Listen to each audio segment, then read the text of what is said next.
नमस्कार शेतकरी मित्रांनो, मी सत्यजित आणि आपल्या झटपट शेती माहिती या यूट्यूब चॅनलवरती तुमच्या सर्वांचं स्वागत करतो. तर मित्रांनो, आज आपण जाणून घेणार आहोत की गहू या पिकामध्ये शेवटची फवारणी ही ओंबी अवस्थेत असताना किंवा ओंब्या निघायच्या अवस्थेत असताना करायची, जेणेकरून 2 ते 3 पट आपल्या क्विंटलने उत्पन्नात वाढ होत असते.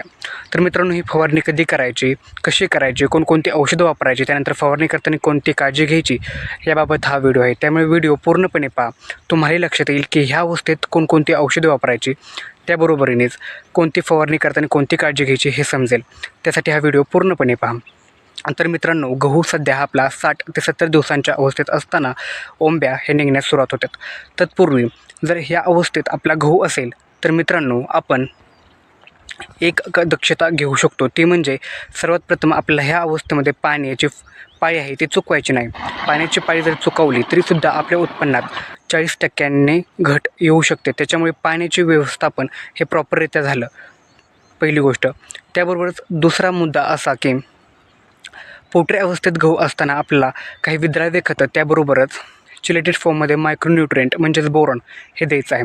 महादनचं एक खत आहे जे की 0-52-52 हे खत विद्राव्य खत आहे, जेणेकरून परिपक्वता ही गहू पिकामध्ये येईल.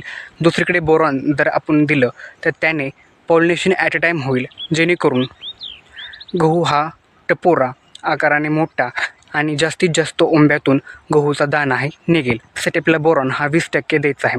दुसरीकडे सध्या ढगाळ वातावरण आहे, त्याच्यामुळे रस शोषक किडींचा प्रादुर्भाव होताना दिसून येतो, ज्याच्यामध्ये मावा, तुडतुडे.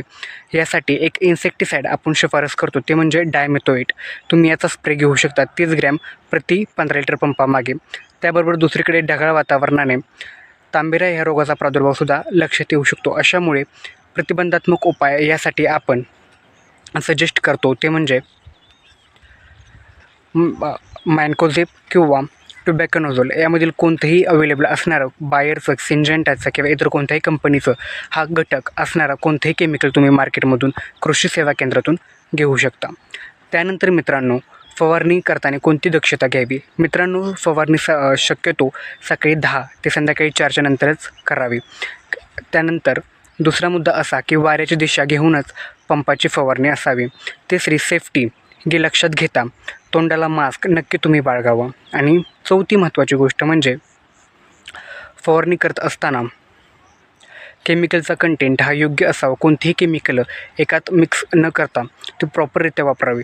ही शेवटची फवारणी ज्याच्यामध्ये तुम्ही बोरॉन मित्रांनो, त्याबरोबरच महादनचं खत जे की विद्राव्य खत आहे, आणि दुसरीकडे म्हणजे इन्सेक्टिसाईड आणि बुरशीनाशकांचा तुम्ही वापर करू शकता, जेणेकरून तुमच्या उत्पन्नातसुद्धा 2 ते 3 पटीने वाढ होताना लक्षात येईल. धन्यवाद मित्रांनो.